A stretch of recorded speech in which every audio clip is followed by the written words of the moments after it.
Hey everyone, before we start, I want to quickly remind you to hit that like button, subscribe to the channel so you don't miss out on future episodes. Great point. Thanks for the reminder. Now let's dive into a pretty big question. Ah, What happens if the Tax Cuts and Jobs Act of 2017, or TCJA, expires? yeah, the TCJA, it's been a hot topic since it was passed. For sure. We've got a congressional hearing to unpack with viewpoints from experts, business owners, and everyday Americans. Yeah. It's going to be interesting to see how those perspectives differ. Definitely. We'll be analyzing all those potential consequences, especially for working families and small businesses. Right, because they're the backbone of our economy. One of the most alarming predictions comes from the National Association of Manufacturers. They did a study that paints a pretty bleak picture if these TCJA provisions sunset. Oh, yeah, I saw that study. Millions of jobs lost, a potential drop of over $1 trillion from the U.S. GDP, and a massive impact on worker compensation. It's very sobering stuff. The manufacturing sector would be hit especially hard. Think about it. Over 1 million manufacturing jobs could vanish, and those workers could lose a collective $126 billion in compensation. And that's not even counting the almost $300 billion hit to manufacturing output. Exactly. The ripple effects would be huge. Now, there are definitely arguments for extending the TCJA. We heard from Courtney Silver, a business owner who really embodies success under the act. Her story was inspiring. She was able to invest over $1 million in new equipment, expand her workforce by 20%, and even create a high school internship program called Opportunity Knocks. That's incredible. I love that she's giving back to her community. Me too. It shows how businesses can thrive and make a positive impact. The interesting thing is that Silver's business growth is directly tied to the TCJA. It allowed her to make those investments and expand. Right, but if those provisions disappear, all those gains could be reversed. And then what happens to her business? To those new jobs? To that internship program? Exactly. It raises some important questions about the stability of businesses that have thrived under the TCJA. And the ripple effect extends beyond just dollars and cents. It's about people's livelihoods and the communities they support. Absolutely. Let's switch gears a bit and talk about a specific element of the TCJA that's been generating a lot of discussion: the 199A deduction. Ah, yes, the 199A deduction.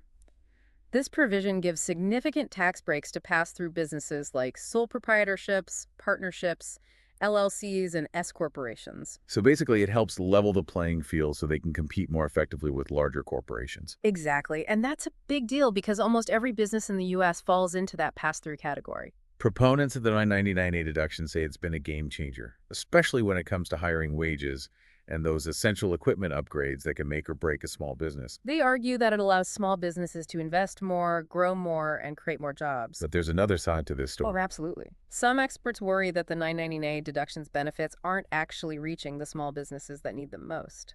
Instead, they're saying the benefits are going disproportionately to wealthier individuals. Which raises questions about the fairness and effectiveness of the provision. You're right. It adds another layer of complexity to the discussion. And speaking of complexity, we can't forget the very human anxieties tied to certain parts of the tax code. Definitely Michelle Gallagher, a CPA who testified at the hearing, really brought this to light. Oh, I remember her testimony. She talked about the estate tax, that 40% tax levied upon death. And she shared how this can force family-owned businesses into some really tough decisions. Imagine having to sell off parts of your business or even shutting it down completely just to avoid that massive tax burden. It's heartbreaking.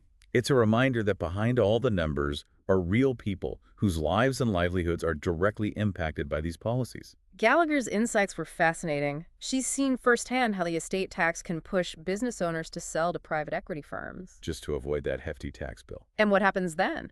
Often it leads to job losses and a further concentration of wealth in the hands of large corporations. It's a cycle that's hard to break. We also heard another powerful story from Margaret Marpel, a mother who benefited from the expansion of the child tax credit. The CTC has been a lifeline for so many families. Marpel emphasized how vital it was for her family. It allowed them to cover those everyday necessities that can quickly add up and strain a budget. Especially with inflation and the rising cost of living. Exactly. And think about what could happen if the CTC is slashed, as some have proposed. It would be devastating for so many families. Those who are already struggling to make ends meet would be hit the hardest. It's a reminder that programs like the CTC are a vital part of our social safety net. Absolutely. They provide a crucial buffer for families facing financial hardship. Now, one recurring theme throughout the hearing was the need for stability and predictability in tax policy. Gallagher brought that up too. She argued that frequent changes create uncertainty, which can make it hard for businesses and families to plan for the future. It's like trying to build a house on shifting sand. Exactly. When the rules of the game are constantly changing, it's hard to invest with confidence. And that lack of confidence can ripple throughout the economy. Businesses hesitate to invest, families hold back on spending, and growth slows down. It's a reminder that tax policy isn't just about numbers. It's about creating an environment of trust and stability where businesses can flourish and families can prosper. So we've talked about the potential fallout if the TCJA expires. But what about the arguments against extending it? Well, Brendan Duke, a senior director for economic policy, made a compelling case. What was his main argument?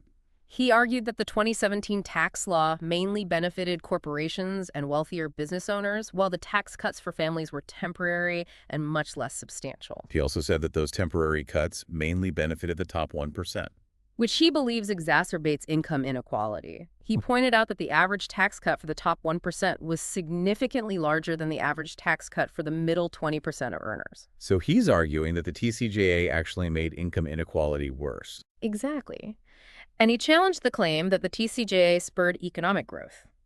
He said that business investment remained basically flat after the TCJA was implemented, and housing investment actually declined. So according to Duke, the TCJA didn't deliver on its promises of economic growth. Right. And he argued that most of the wage gains from the corporate tax cut went to higher earners, not to the average worker. So the trickle-down effect didn't really happen. Not according to his analysis.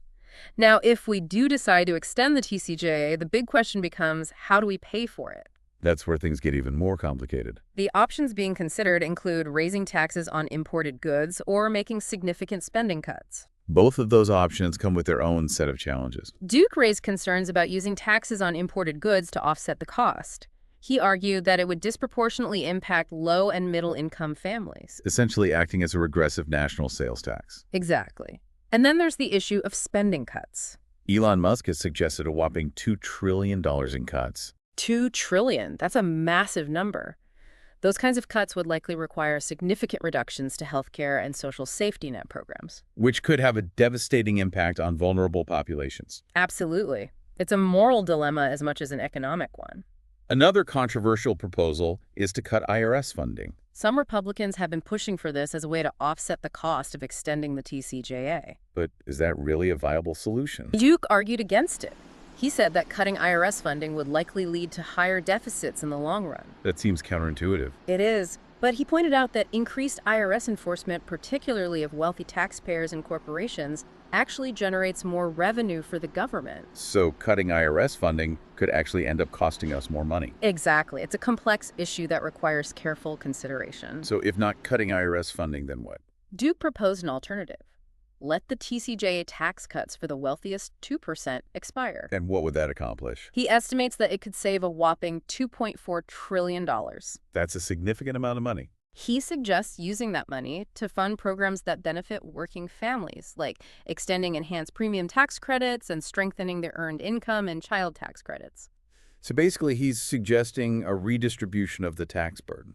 Shifting the focus away from tax cuts for the wealthy and toward investments in programs that support those who are struggling. It's a thought-provoking proposition. Yeah. That brings us back to the core of the debate about the role of government and the purpose of tax policy. It's about deciding what kind of society we want to live in and what we're willing to do to achieve that vision. It's about choices and priorities. It's about recognizing that we're all in this together. And that the decisions we make today will have a lasting impact on the future of our nation. And it forces us to ask, are we prioritizing short-term gains for a select few or long-term stability and opportunity for more people? It's a question that goes beyond just economics, right? What kind of society do we want? Exactly. And that leads us to one of the biggest arguments against extending the TCJA as it is, the potential impact on the national debt. Which is already a huge concern. Critics worry that extending the TCJA without changes could add trillions of dollars to the debt over the next decade.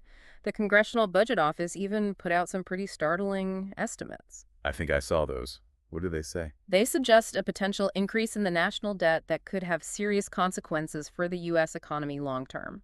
And that's not just an abstract number either. It could lead to higher interest rates for everyone. Exactly. Higher interest rates make it more expensive for families to buy homes, buy cars, even just manage their debt. It affects businesses, too.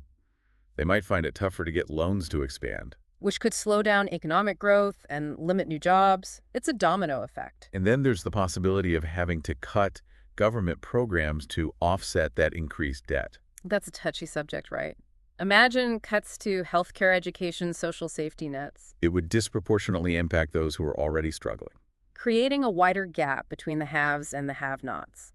We talked about tariffs earlier, using taxes on imported goods as a potential solution. Right. But that comes with its own set of problems, doesn't it? One of the biggest concerns with using tariffs to offset the cost of extending the TCJA is that it could make prices go up for consumers. So you're saying those costs get passed down the line and we end up paying more for things. Basically, it's like a hidden tax.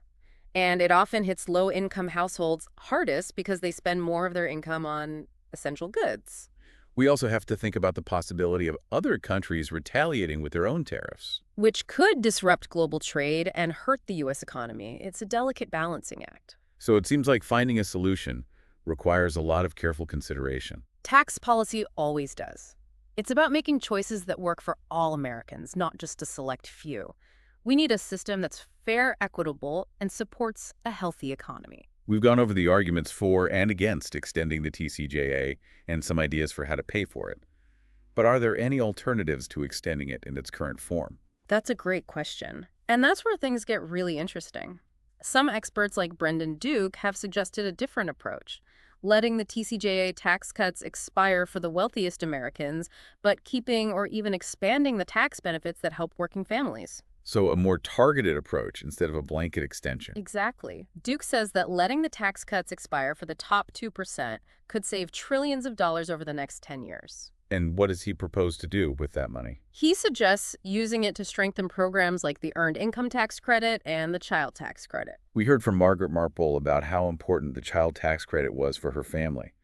Think about how expanding programs like that could help millions of families. It could be a game changer, providing much-needed financial relief, helping them cover basic expenses, invest in their kids' futures, and achieve greater financial stability. It's about shifting priorities and using the tax code to create a more equitable society. Exactly. It's about investing in people, not just corporations or economic indicators. It's about recognizing that a strong middle class is essential for a healthy economy. And that brings us back to why informed citizens are so important, people who are engaged in these discussions. It's not just about listening to experts or politicians. It's about understanding the issues, thinking critically, and making your voice heard. We can't just sit back and watch. We have to be active participants in shaping the policies that affect our lives. And hold our elected officials accountable. That's what makes a democracy work. Citizens engaging with these issues and making sure the government represents the will of the people.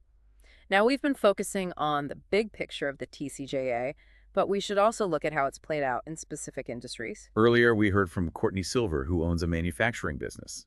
She said the TCJA helped her company grow and invest in new technology. And she was able to raise wages and hire more workers. She specifically mentioned the 20% pass-through deduction, which was designed to help small and medium-sized businesses. But we've also heard different opinions about the overall impact of the TCJA. Right. Brendan Duke argued that the promised economic growth and wage gains didn't really happen. He said business investment stayed pretty much the same, and any wage increases mostly went to higher earners. So it seems like the TCJA has had an uneven impact, with some businesses and sectors benefiting more than others. That often happens with policies that try to tackle complex economic problems. There's rarely a one-size-fits-all solution. It shows why it's important to look beyond the broad generalizations and see how these policies actually affect different parts of the economy. We need to go beyond just the top-line numbers and dig into the details of how these policies are playing out in different industries and businesses. Now let's talk about the TCJA's impact on government revenue and spending. Tax policy is all about how we fund the services and programs our government provides. It's about making sure we have the resources to meet our needs. Critics of the TCJA say it has led to a big drop in government revenue, making it harder to support essential programs and services. And this ties directly back to what we were talking about earlier with the national debt and the potential need for spending cuts. It's all connected. But supporters of the TCJA argue that the tax cuts have boosted economic growth, which leads to more government revenue over time. They point to things like increased business investment and job creation as evidence. It seems like there's no clear consensus on the actual effect of the TCJA on government revenue. It's a complicated issue with people interpreting the data in different ways. It highlights the importance of looking at the evidence and not just relying on rhetoric or political agendas. Exactly. When we're evaluating economic policies like this, we need to base our understanding on data and careful analysis. And one area where the TCJ's impact on government revenue has been especially controversial is the funding of the IRS. The IRS plays a crucial role in keeping the government financially stable. They collect taxes, enforce the law, and help taxpayers. And as we discussed earlier, some people want to cut IRS funding to offset the costs of extending the TCJA. But opponents say that would weaken the IRS and lead to less revenue being collected. They also point out that a weaker IRS could make it easier for wealthy individuals and corporations to avoid paying taxes, which would make income inequality even worse. It's a multifaceted issue with big consequences. The choices we make about tax policy and IRS funding will affect the fairness and effectiveness of our entire tax system. It comes down to this. Are we committed to a tax system where everyone pays their fair share, or do we let some people get away with not contributing? The answer to that question has huge implications for our society and economy. We've been talking about the big economic picture, but it's also important to look at how the TCJA affects the lives of everyday Americans. It's about understanding the real-world consequences. We've heard stories about how certain aspects of the tax code can really impact people's lives, like Michelle Gallagher talking about how the estate tax forces business owners to make difficult choices. Sometimes selling their businesses or closing them down to avoid a big tax bill. And Margaret Marple's story showed how the child tax credit expansion provided vital support for her family, helping them cover basic costs and become more financially stable. These stories remind us that policy decisions made in Washington have a direct impact on individuals and families across the country. We need to look beyond the abstract economic models and see the human impact of these policies. Now let's talk about healthcare. The Affordable Care Act expanded access to healthcare for millions of Americans. And the TCJA made some changes to the ACA, including repealing the individual mandate penalty. The individual mandate required most Americans to have health insurance or pay a penalty. Getting rid of that requirement has been a big point of debate. Some argue that it's led to fewer people having insurance and higher costs for those who do have it. Others say it gives people more choices and flexibility in their healthcare decisions. It's a complex issue with strong opinions on both sides. But we need to carefully consider how these policy decisions affect the affordability and accessibility of healthcare. We have to make sure everyone can access quality healthcare without facing financial ruin. Absolutely. The TCJA also brought about changes for homeowners, particularly regarding tax deductions for mortgage interest and property taxes. The TCJA put a cap on the amount of mortgage interest you can deduct, which has had a bigger impact on homeowners in places with high housing costs. They also limited the deduction for state and local taxes, including property taxes, which affects homeowners in states with higher tax burdens. These changes have caused debate, with some saying they've made home ownership more expensive, especially for certain income levels or regions. Others argue that these changes were needed to simplify the tax code and make it fairer. It's a reminder that tax policy isn't just about raising money, it's about shaping the environment where people live, work, and make decisions about their lives. We need to understand how these changes affect the affordability and accessibility of housing, which is a basic need for everyone. Now let's talk about education. The TCJA changed some of the tax benefits related to education, like deductions for student loan interest and tuition expenses. And these changes have had a mixed bag of effects. Some students and families have benefited, while others have seen their taxes go up. For example, they capped the amount of student loan interest you can deduct, which affects people with bigger loans. They also got rid of some tax credits for tuition expenses, which makes college less affordable for some families. Some people say these changes make it harder for students to afford college and add to the burden of student loan debt. Others say they were necessary to simplify the tax code and make it more fair. Education is a key driver of economic growth and opportunity, so we need to make sure our tax policies help people get affordable quality education. Let's step back for a moment and think about the bigger implications of the TCJA. We've discussed its effects on different parts of the economy and the lives of everyday Americans. What are some of the long-term consequences we need to keep in mind? That's a crucial question as we decide whether to extend or modify the TCJA. One big concern is income inequality. The TCJA has been criticized for disproportionately benefiting the wealthy and corporations, potentially widening the gap between rich and poor. If that continues, it could have far-reaching consequences for our society and even our democracy. It underscores the need to think about how our tax policies affect different groups of people, not just in the short term, but in the long run. We need to think about how our policies affect everyone, not just a select few. Yeah. Another long-term consequence to consider is the potential impact on government revenue and spending.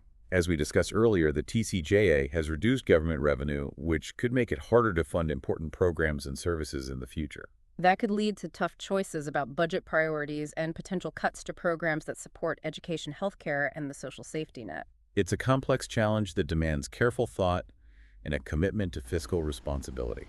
We need to find a way to balance economic growth with the responsibility of providing for the well-being of our citizens. And lastly, we need to think about the TCJA's long-term impact on economic growth and competitiveness. Those who support the TCJA say it has stimulated economic growth, leading to more investment and job creation. They often point to specific economic indicators that seem to show a positive trend. But critics say those benefits have been exaggerated, and that the tax cuts have mainly helped the wealthy and corporations without really trickling down to the rest of the economy. They often cite data that suggests the benefits haven't been as widespread or as impactful as claimed.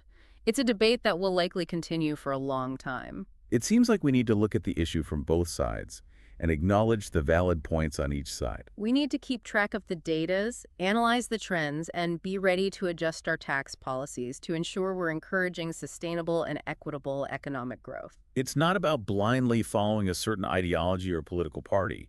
It's about finding solutions that benefit our country in the long run. Now, we've covered a lot of complicated information about the TCJA, but let's bring it back to the individual listener. Why should they care about all of this? It's easy to get lost in the technical details and numbers, but we can't forget that these policies affect real people. And not just the people who are directly affected today, but future generations.